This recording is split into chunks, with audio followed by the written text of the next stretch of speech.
to try to look through somebody else's eyes. Like my eyes, I can see this so it's like night and day, and other people are just, it's just the illusion is just so deep. What do you think would happen if everybody awakened to what was going on and what the plans were of geoengineers? I think I think they'd have a revolution in Hawaii if people really understood what was going on. What's your concern for, I know that you love the land here. What's your concern about the chemtrails? Well, that we won't be able to live here and grow our own food, and that our health is going to be compromised. Do you think it already has been? Yes.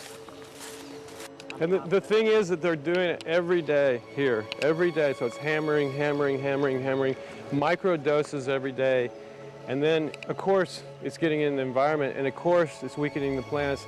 And it takes a couple years for this to actually weaken the plant. So we are asking for GMO taro. We're asking for GMO papaya because we can't grow our natural seeds. We can't be sustainable. We can't truly, be here as God created us to be. So my friend convinced me to do a hair analysis on my daughter.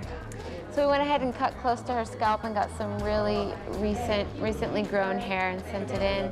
I was just sure that my daughter's hair was going to be so clean with the lifestyle that we live. And lo and behold, it came back and her levels were really high in aluminum. This is the chart here.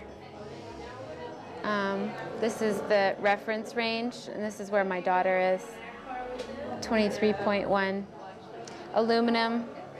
The skies are covered with a white mist, and I look up at night anymore and I don't see the deep, dense stars that I used to, and I can't help but think this obviously has something to do with my daughter's health.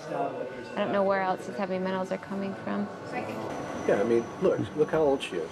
Yeah. She's been isolated here. Here, and she's... Here. Anybody looking at the situation would be like, this is paradise.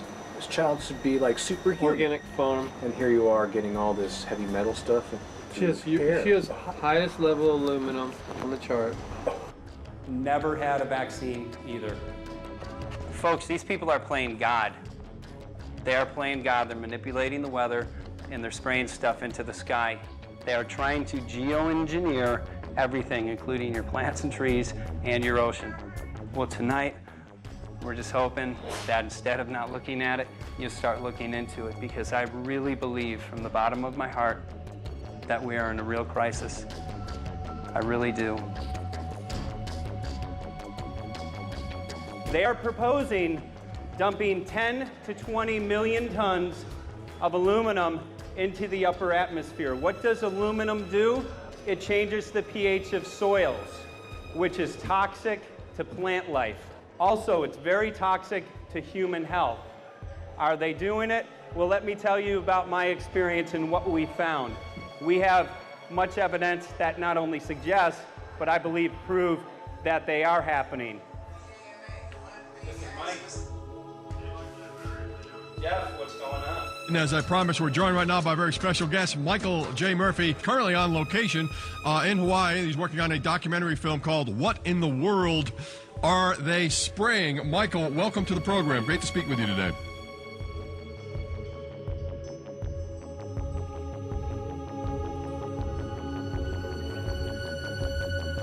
I had a friend who recently, he's always looking at things from a different perspective. He's a bit of a conspiracy theorist, you know. And he says that whenever the president comes to LA, there's no spraying that week. Could you have a better place for an interview? I mean, look.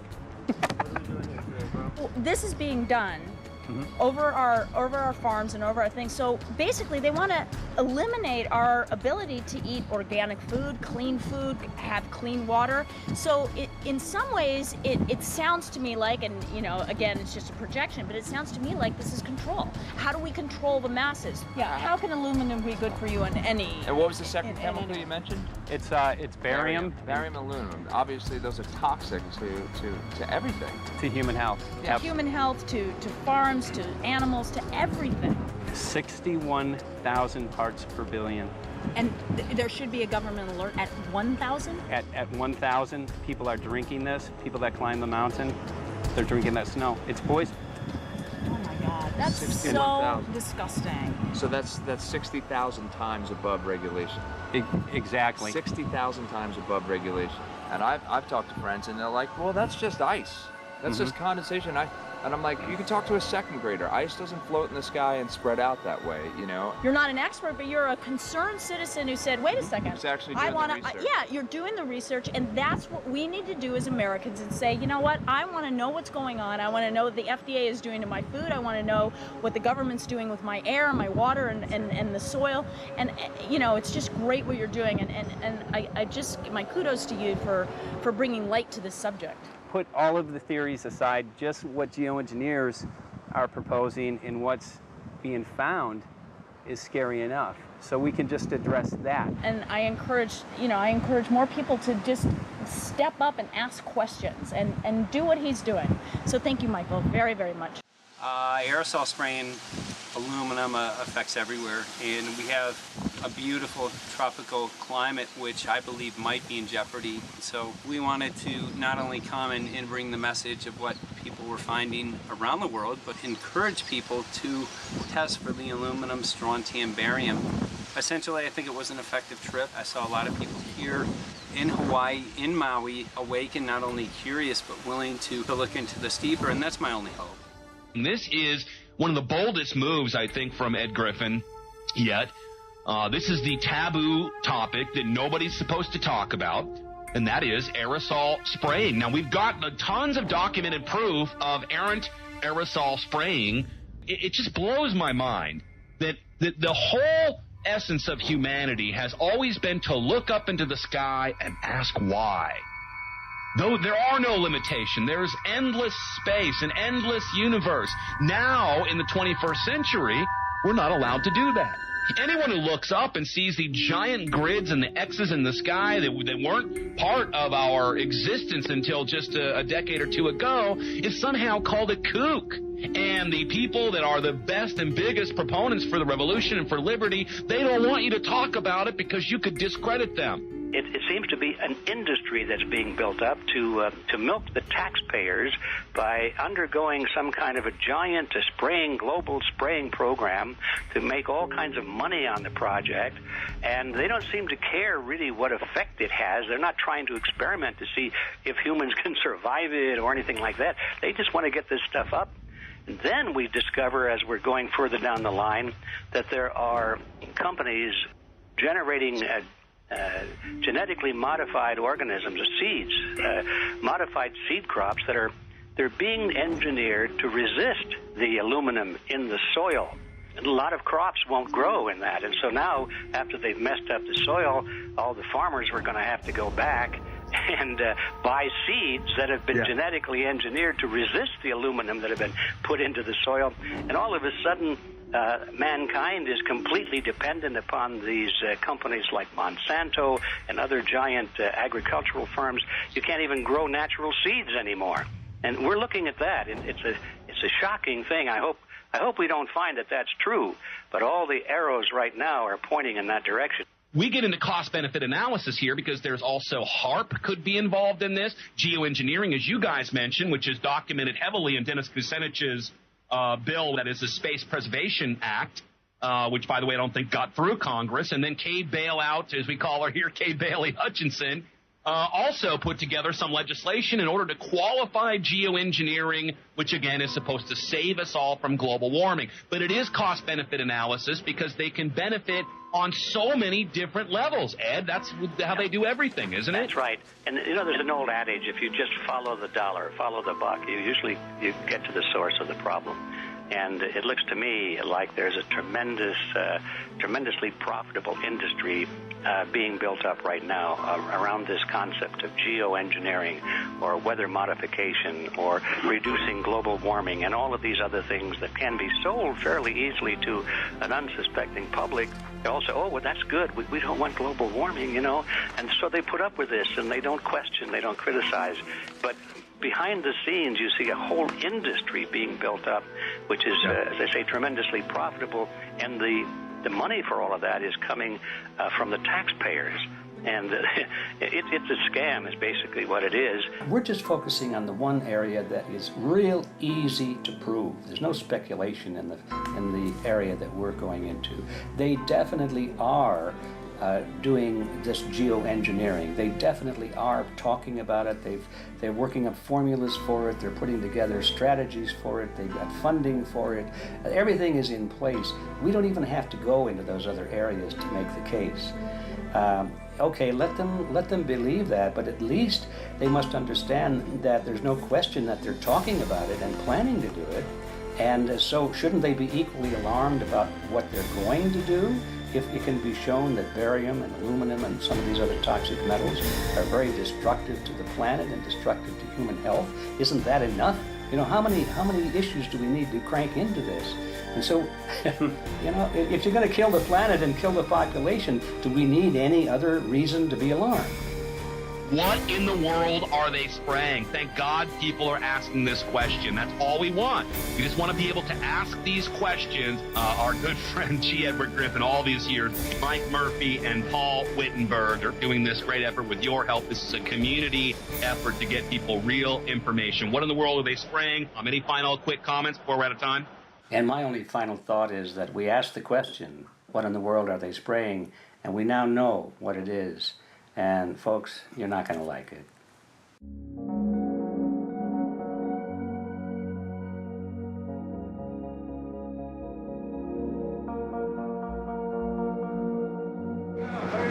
Hey!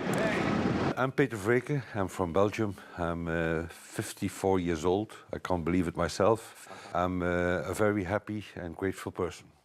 We are doing the job the police or the justice department or the environmental department should have been doing. And it's really essential that it's going to be a grassroots revolution. I think so. God is on our side because we are not fighting against, but for. Yes, we're fighting for. I was in the council for about 25 years and also a period as the mayor. So from that moment on, 10 years ago, everything started to change. I started to get a picture of what is really going on. And it became crystal clear to me that we, humankind, have been manipulated and dominated and exploited for centuries. So, and this chemtrail phenomenon made me angry because I was so helpless. You can decide what food you're going to eat, whether you're going to smoke, what water you're going to drink, what kind of life you're going to lead, but not with this phenomenon. Then you are just a victim. It's only a game. And there have to be good guys, and there have to be bad guys.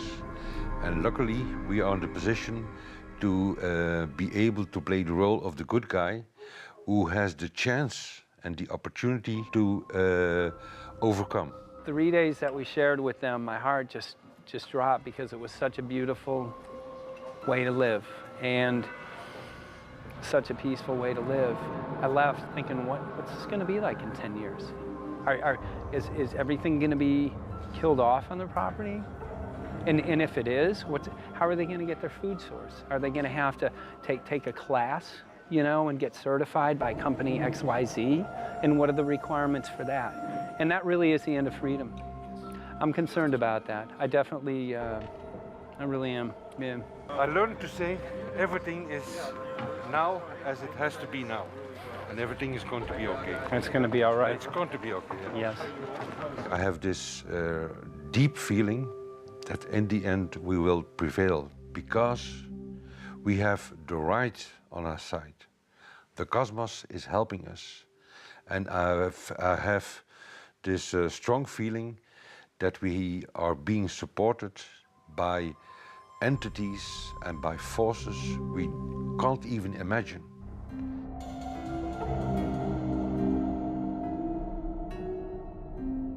Here for the first time we have this scientific proof that we are being spread. We are being spread, and it's incredible and it's hard to believe, but we are being spread. I think at this moment To stop is not an option.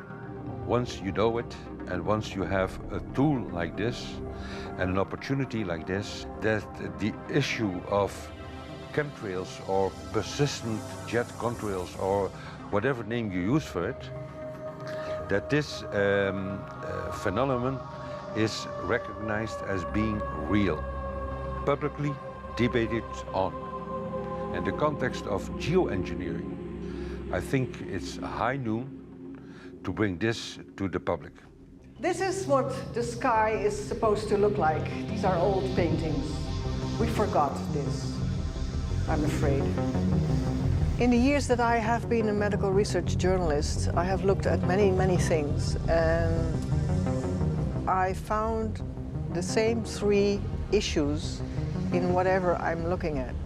And that is that we are being dumbed down, we are being made sicker, and we are being made infertile.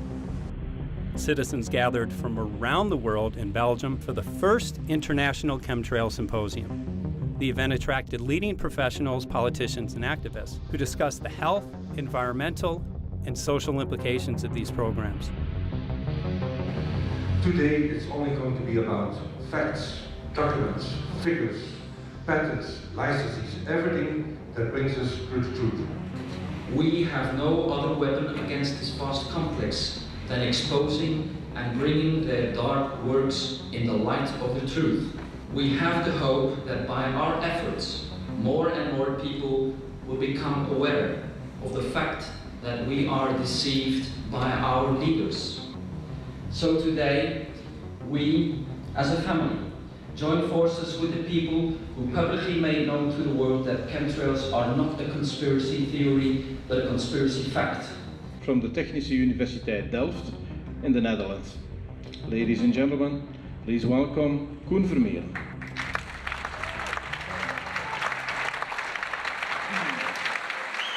Well, I'm Koen Vermeeren. I'm a university professor of Delft University of Technology. Usually people are with their heads to the ground in their own two-dimensional space and they don't look up. But if you do, you see more and more spaces like this. And it worried me too. I have no explanations to our students about these phenomena. And then I studied it myself and I found out that I couldn't give them the answers they wanted, because I think that the phenomenon is not natural. It's not natural what is happening, and the explanations that are given to us are not enough for me.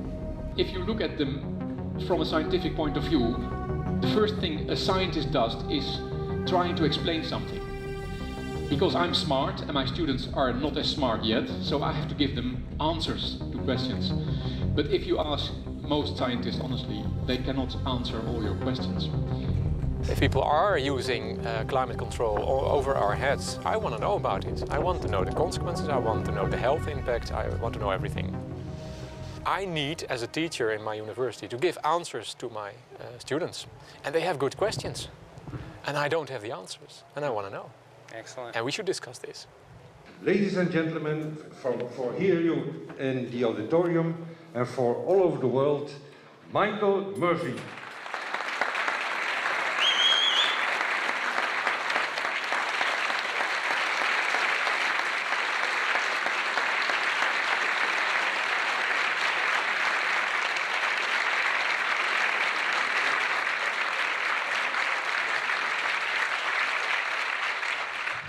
Well, thank you very much. It's definitely an honor to be here in Belgium. The people who are in power control everything. They control the markets, they control us, now they're even controlling the weather. And they can use that for warfare applications. The one thing that they cannot control is what God had originally made, and that's natural organic seeds. This is called the Hegelian dialect. It's called problem, reaction, solution. The problem here is massive amounts of aluminum, things starting to die. The solution is company X that says, hey man, you're not getting yields on your crop. Everything's dying. But I got the solution, I got a seed that will grow in this environment. The only problem is now you have to start buying from me. We're a little concerned that maybe part of this agenda could be to kill off anything that's natural and organic and re-engineer it with aluminum-resistant GMO seeds.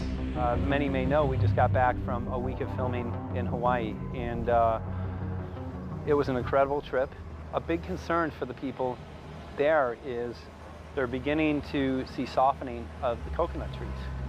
But their concern is that these programs may again be part of a broader agenda to destroy anything that's natural and organic, so that the corporate redesigned GMO foods might be the only source of food for people. I didn't anticipate so many people, young and old, who are interested in this phenomenon and are concerned about it.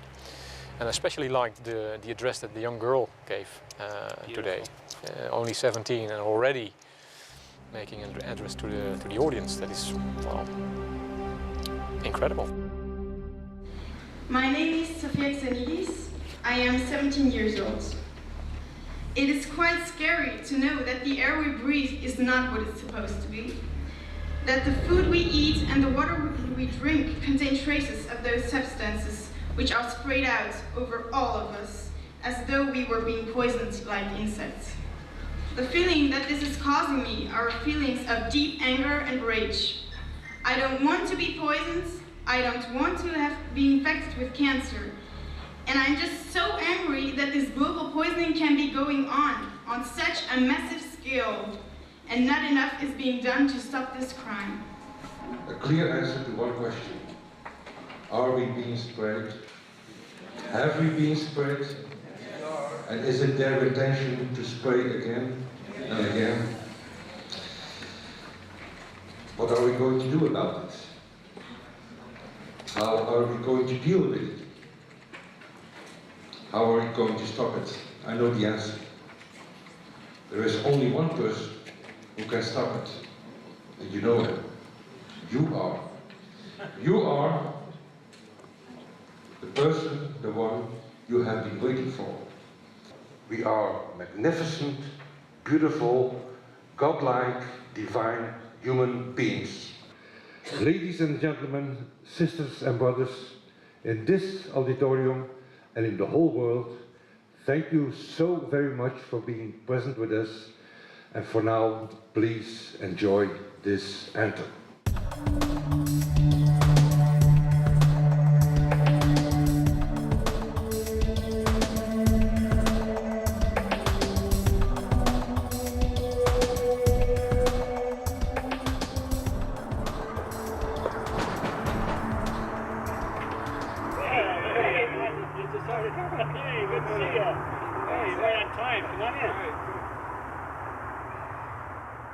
So, anyway, I'm glad that the weather's been good for you fellas so far.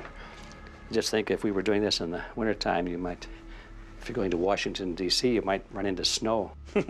Thank God we're not. That's right.